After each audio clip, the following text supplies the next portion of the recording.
इस वीडियो में हम लोग बात करेंगे पीक वीक की। पीक वीक क्या होता है? पीक वीक का मतलब होता है बेसिकली आपकी जो पीक फिजिक होती है, इस पीक फिजिक को आप अपने पीक वीक में बाहर लेके आते हो। बट पीक वीक तक पहुंचने के लिए आपका बॉडी फैट ऑलरेडी बहुत कम होना चाहिए। जैसे मेरा बॉडी फैट अभी 6-7 के अराउंड होगा। तो बेसिकली हम लोग एक ट्रायल पीक वीक कर रहे हैं। अभी मैं शो से 16 डेज आउट हूँ। तो एक 3 दिन का ज़ीरो कार्ब का डिप्लीशन और फिर उसके बाद दो 1.5 या 2 दिन का रिफीड करेंगे। देखेंगे बॉडी कैसी दिख रही है। तो ट्रायल सैंपल या सूडो पीक वीक बोलेंगे इसे। तो आज दूसरा दिन है। तो यही मील चल रही है दिन में 5 बार। कल से आज भी चलेगी। आज की थर्ड है ये और कल भी चलेगी। परसों फिर मॉर्निंग से हम लोग रिफीड करना स्टार्ट करेंगे। तो मील्स ऐसी है कि 200 ग्राम्स चिकन, 100 ग्राम ग्रीन वेजेस, मैं ग्रीन बीन्स यूज़ करता हूँ पर्सनली, और 10 ग्राम बादाम या 2 फिश ऑयल, और दिन का 8 लीटर पानी। तो 6 लीटर का मैंने ये बॉटल खरीद के रख लिया है। थोड़ा पीछे कर देता हूँ उसको। 6 लीटर का ये बॉटल खरीद के रख लिया है। 2 लीटर मैंने 1 लीटर वाली बॉटल से ऑलरेडी पी लिया मॉर्निंग में। तो रात तक के इतना ख़त्म करना है। तो हिसाब रहता है बेसिकली, इसलिए मैंने 6 लीटर वाली मंगा ली। और इसमें कुछ नहीं, बस नॉर्मल अपना बॉइल्ड चिकन है, थोड़ा सॉल्ट के साथ, सॉल्ट कट नहीं किया है, और ग्रीन बीन्स। तो ये एक सैम्पल मील तुम लोग को दिखाने के लिए। अब बात करते हैं पीक वीक की और पीक फिजिक की। तो क्यों करा जाता है पीक वीक और क्या साइंस है इसके पीछे? सबसे पहली बात तो पीक वीक तक पहुंचने के लिए तुम्हारे बॉडी में अच्छा खासा मसल मास चाहिए ओवर द इयर्स जो बना हुआ हो। दूसरा चीज़ कि तुम्हारा body fat already single digit में होना चाहिए। फिर अगर तुम पीक वीक कर रहे हो तो सेंस बनता है। लेकिन ना बॉडी में मसल मास है, ना बॉडी फैट लो है, और फिर पीक वीक कर रहे हो तो कुछ चेंजेस नहीं होंगे। उल्टा तुम्हारे एनर्जी लेवल्स डाउन होंगी और कोई मतलब ही नहीं है उस चीज़ का। हाथ पैर ही नहीं है उस चीज़ के, उसका समझ लो मतलब नहीं है। अब समझ गए ना? 2 क्राइटेरिया, एक तो बॉडी में अच्छा खासा मसल मास चाहिए और सिंगल डिजिट बॉडी फैट चाहिए, तब पीक वीक करो तो उसका फ्रूट तुम्हें मिलेगा कि एक पीक फिजिक आएगी। 3 दिन इसमें, अब ये बॉडी टू बॉडी डिफर करता है। अब ये जो मेरा मैक्रोज है ये डिफर करता है मेरी बॉडी के हिसाब से। मेरा वेट अभी 77.4 kg है। सुबह फास्टेड था इसलिए गिनाऊँ, इसलिए मतलब एक्यूरेट पता है कि 77.4 kg है। तो मेरे बॉडी के हिसाब से और मेरे मसल मास के हिसाब से, मेटाबॉलिज्म के हिसाब से मेरे मैक्रोज सेट है। दिन का होगा 200 से 80, 300 ग्राम प्रोटीन। अभी ये 3 दिन चल रहा होगा। वेजीज है 500 ग्राम्स, जिसमें फाइबर्स होंगे 20 से 25 ग्राम। मैक्रोज ऑनेस्टली मैं काउंट नहीं करता, बस देखते रहता हूँ कि वेट के हिसाब से और मील बाय मील बॉडी कैसे चेंज हो रही है। कल मैंने शोल्डर्स ट्रेन किए थे, आज मैंने चेस्ट और ट्राइसेप्स ट्रेन किए। ट्रेनिंग की वीडियोस भी मैं डालूंगा। ट्रेनिंग के बीच में अभी मैं ज़्यादा बात नहीं कर रहा, क्योंकि सच कहूँ तो अभी ये इस फेज़ में ना एनर्जी बहुत कम रहती है। मैं ऐसा कुछ एक्सक्यूजेस नहीं बता रहा हूँ, बट जेन्युइनली एनर्जी बहुत कम रहती है। मेरे को बाल और दाढ़ी भी सेट करवानी है, बट मेरी हिम्मत नहीं हो रही है कि मैं बार्बर शॉप में जाऊँ और अपने बाल और दाढ़ी सेट करवाऊँ। इसीलिए बस जिम जाने की हिम्मत है, जिम जाता हूँ, अपना कार्डियो, अपनी ट्रेनिंग करता हूँ, और आके मील्स खा के बस रेस्ट या पोजिंग, ये सब चीज़ें फ़िलहाल चल रही है। तो कहाँ थे हम लोग? ब्रेन फॉग भी तो इतना तगड़ा होता है ना इसमें। हाँ, पीक वीक। तो 3 दिन क्या कर रहे हैं ना हम लोग, डिप्लीशन कर रहे हैं। जैसे जो फॉर एग्जांपल एक स्पंज पकड़ो, स्पंज समझ लो मसल को, तो उसके अंदर से ना ग्लाइकोजन डिप्लीट कर रहे हैं। ग्लाइकोजन कार्बोहाइड्रेट फर्दर जब ब्रेक डाउन होता है तो ग्लाइकोजन में कन्वर्ट होता है और हमारी मसल को फुलनेस, स्ट्रेंथ, पावर, एनर्जी देता है बेसिकली ग्लाइकोजन। तो अभी एक स्पंज समझ लो जो हमारा मसल है, उसको निचोड़ रहे हैं हम लोग ग्लाइकोजन से। इसीलिए हमने कार्बोहाइड्रेट्स निकाल दिया है, सिर्फ प्रोटीन और फाइबर्स दे रहे हैं बॉडी को। ताकि बॉडी के अंदर, मसल के अंदर स्पेसिफिकली, हाँ ध्यान से सुनना, मसल के अंदर जो भी ग्लाइकोजन लेवल्स है वो पूरे डिप्लीट हो जाए इस 3 दिन के फेज़ में, इस 3 दिन के ज़ीरो कार्ब्स वाले फेज़ में।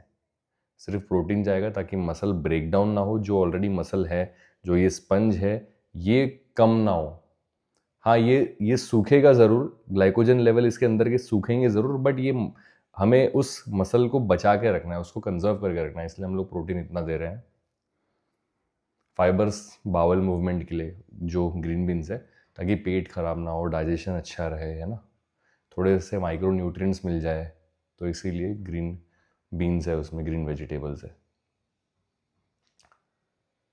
और ये समझ गए तुम लोग कि क्यों कर रहे हैं। फिर 4th डे जब हमारी पूरी मसल्स डिप्लीट हो जाएंगी, इसलिए कल जो भी रिमेनिंग मसल्स है वो ट्रेन करेंगे, और रीफीड के पहले भी ट्रेनिंग होगी, तो कल बैक हो जाएगा, कल बैक बाइसेप्स हो जाएगा, परसों लेग्स हो जाएगा, तो सारी मसल्स ओवरऑल कवर हो जाएगी। तो सारी मसल्स में से हम लोग ग्लाइकोजन को डिप्लीट कर लें, ट्रेनिंग करके डिप्लीट होती है बेसिकली ग्लाइकोजन मसल्स के अंदर से during zero carb.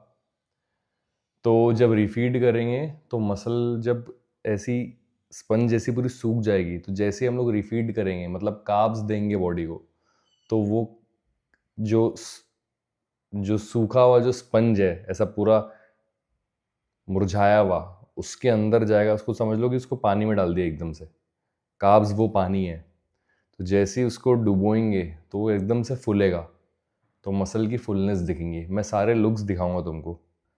First day का शायद मैंने रिकॉर्ड नहीं किया है, होगा, मैं इसमें डाल दूंगा। आज का रिकॉर्ड किया है मैंने, सेशन भी रिकॉर्ड किया है, और फिजिक कैसी दिख रही थी पोस्ट पंप तो क्या, पंप तो भाई इस फेज में पंप, जिस ट्रेनिंग के प्यार के लिए मैंने ये चीज़ शुरू करी थी, बॉडी बिल्डिंग, वही ट्रेनिंग करने में मुझे अभी जान पे आ रही है, बिकॉज ऑफ द प्रेप, ये लो कैलोरीज का फेज है ना। But no excuses, this is the part of the process of competition preparation. तो अगर जिसको भी compete करना है फ्यूचर में, इस चीज़ के लिए तैयार रहो। इट्स ऑल मेंटल गेम भाई। यहाँ से ना तुम्हारी ट्रेनिंग करने की मन नहीं होगी, एनर्जी नहीं रहेगी, थोड़ा बहुत चलने फिरने में जान पे आएगी, है ना, ये सारी चीज़ें होगी। बट इट्स ओके, सबकी बॉडी का और सबका माइंडसेट का अलग अलग तरीका है इसको लेने का, इसको ग्रैस्प करने का। तो अब जब कार्ब्स जाएंगे बॉडी में, तो बॉडी मसल्स जो है वो एकदम खींचेगी, और फिर मसल फुल दिखेंगी, फट के बाहर आएंगी, स्किन के बाहर पुश होगा मसल्स, क्योंकि फैट तो बचा नहीं है बॉडी में। फैट हमने ऑलरेडी 3, अब मैं इस प्रेप पे अगस्त से हूँ, मतलब ऑलमोस्ट 7 मंथ के कट पे हूँ मैं, 7 मंथ से। ICN मुंबई मेरा 4th शो है जिसको मैंने सीरियसली प्रेप किया है। पहला मेरा जेफसाई क्लासिक था 2020 में, जब भुवन चौहान से कोचिंग ली थी। दूसरा HSF था 2023 में। तीसरा ICN गोवा था नवंबर 2024 में एंड में। और चौथा ICN मुंबई। ICN गोवा में थोड़ी चीज़ें गड़बड़ हो गई थी। मैंने अपनी पीक जो है, पीक वीक जिसके लिए हम लोग करते हैं, पीक फिजिक में नहीं आ पाया था अपनी। मैंने बेसिकली अपनी पीक हिट नहीं किया था। अब वो उसके पीछे बहुत सारे रीजंस है। थोड़ा फोकस मेरा ज़्यादा सोशल मीडिया की तरफ था उस टाइम पे, और थोड़ा मिस कम्युनिकेशन हो गई थी भैया से ज़्यादा बातचीत नहीं हो पा रही थी मेरी उस टाइम पे। तो एक्चुअली हमने 4 दिन पहले ही कार्ब लोडिंग शुरू कर दी, और एक एक मील में 400 ग्राम्स राइस खा रहा था मैं, मतलब दिन का 5 मील्स, मतलब 2-2 किलो राइस। तो 4 दिन में ना स्पिल हो गया। दूसरे दिन अच्छी दिख रही थी फिजिक। 27 तारीख से हमने, 30 तारीख को शो था, 27 तारीख से हमने कार्ब लोडिंग शुरू करी थी, ठीक है। 27, 28, 29, 30 4 दिन कंटिन्यू हर मील में 400 ग्राम राइस खा रहा हूं मैं, जस्ट इमेजिन। तो क्या हो गया ना, पहले दिन अच्छी दिख रही थी बॉडी, दूसरे दिन अच्छी दिख रही थी, तीसरे दिन भी हाफ तक अच्छी दिख रही थी। उसके बाद फिर क्या है ना, ग्लास जब एक बार भर जाता है ना, तो उसके बाद गिरने लगता है पानी। तो वो कार्ब्स जो है वो जितना चाहिए था मिल गया था, बट उसके बाद फिर वो गिरने लग गया। तो उसके बाद फुल दिख रही थी फिजिक, बट श्रेडेड नहीं दिख रही थी। मैं फिर भी अच्छा दिख रहा था, स्टेज पे काफ़ी यूज दिख रहा था, मसल्स एकदम पम्प्ड, मसल्स एकदम फुल दिख रही थी, बट वो जो सेपरेशन है, वो जो डिटेलिंग थी मसल्स की, वो मिसिंग थी। तो कहीं न कहीं मुझे वो चीज़ सही नहीं लगी। मुझे ऐसा लगा कि नहीं, I didn't hit my peak, मैं अपने बेस्ट में नहीं आया शो पे। तो वो चीज़ कहीं न कहीं मेरे अंदर रहेगी, इसलिए तुरंत जैसे ही शो खत्म हुआ, आई वाज़ वेटिंग कि आईसीएन मुंबई की डेट्स कब आते हैं, और मैंने प्रिपरेशन शुरू कर दी आईसीएन मुंबई के लिए। तो मैंने अगस्त मिड में 2024 में कट शुरू किया था, और अभी तक के मैं डेफिसिट में कट में चलते आ रहा हूँ। हाँ, बीच में थोड़े बहुत रिफीड्स मिलते रहते हैं, चीट मील्स मिलते रहती हैं, बट चीट मील में भी मैं वही खाना खाता हूँ जो मैं खाते हुए आ रहा हूँ। जैसे अगर समझो मैं चिकन राइस खा रहा हूँ, तो मैं चीट मील में चिकन बिरयानी घर पे ही बनी हुई खाऊंगा। थोड़ा बहुत हाँ मीठा वगैरह, केक या आइसक्रीम वगैरह होता है, बट उसका भी एक एक साइंस है, उसके पीछे भी एक, कि क्यों करते हैं, क्या रीज़न है चीट मील करने का, उसके पीछे भी एक साइंस है, वो समझाऊंगा आने वाली वीडियोस में। तो ये रीज़न है मेरा आईसीएन मुंबई करने का। मेरे को मेरे बेस्ट कंडीशनिंग में आना है, जिस चीज़ के लिए मैं जाना चाहता हूँ। और आज पीक वीक का सेकंड डे है। पीक वीक, आई होप कि आप समझ गए होंगे कि पीक वीक क्या होता है, क्यों करते हैं, समझ रहे हो। और मैं देख रहा हूँ यार, ये नए लड़कों को जो 14 15 16 साल के जो लड़के हैं, इनकी बॉडी में मसल मास है नहीं, बट इन लोगों को कट कर रहे हैं, कट पे हैं, या रिकॉम्पोजिशन, बॉडी रिकॉम्पोजिशन। भाई मेरी बात सुनो, तुम्हारे बॉडी में मसल मास है नहीं, तो तुम कट करके क्या दिखाओगे, क्या निकलेगा कट करके।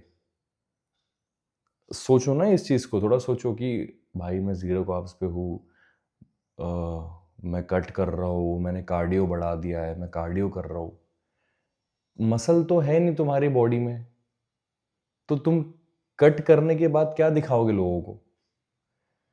तो मेरा एज अ बड़ा भाई ये सजेशन है कि शुरू से, जब से तुम जिम में कदम रख रहे हो, तुम्हारा एक ही गोल होना चाहिए कि मुझे मसल बिल्ड करना है, क्वालिटी टिश्यू बिल्ड करना है अपनी बॉडी में, जिसके लिए मैं अच्छे से ट्रेनिंग करूंगा, intense, heavy, with proper form, और अच्छा खाना खाऊंगा, अच्छा फ्यूल दूंगा बॉडी को, high protein, high carbohydrates, complex carbohydrates, simple carbs, वो टाइमिंग होती है इन सब चीज़ों की, अच्छे फैट्स, वेजिटेबल्स, अच्छा क्वालिटी फूड, ताकि जो मैं जिम में तबाही मचा रहा हूं मसल्स के साथ, इन क्वालिटी फूड से वो मसल रिपेयर होगी और ग्रो होगी, फॉर्म होगी।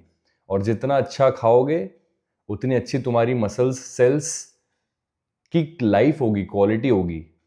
अब कचड़ा खाओगे, तो मैं हमेशा क्यों बोलता हूँ कचड़ा खाओगे तो कचड़ा दिखोगे, यही रीजन है।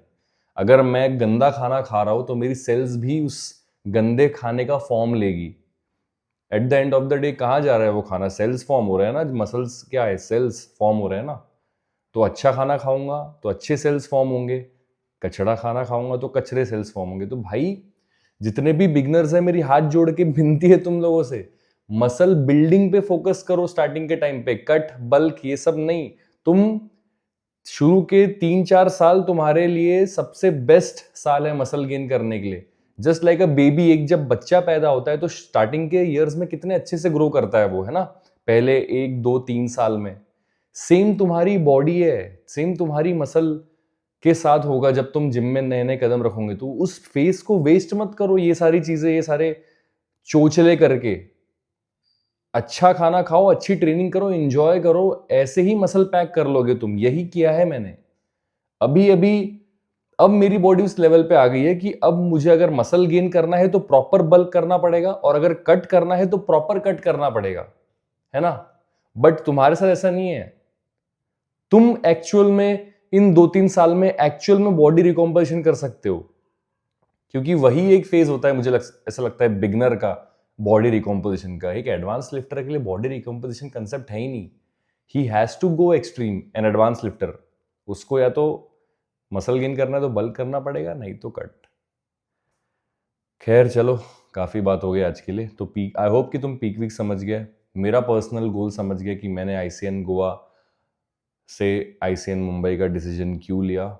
और इसके बाद मैं बता रहा हूँ, मैं अभी जब कट कर रहा हूँ तो मैं देख रहा हूँ कि मेरी फिजिक में कितना वॉइड है, कितनी गैप्स है, आर्म्स, शोल्डर्स, बैक की विड्थ, काव्स, हैमस्ट्रिंग्स, काफ़ी काम बचा है अभी। तो शो के बाद जब हम मैं जब अपनी पर्सनली मसल बिल्ड की जर्नी शुरू करूँगा तो बहुत सारी चीज़ें शेयर करूँगा आप लोगों से, तो बने रहो।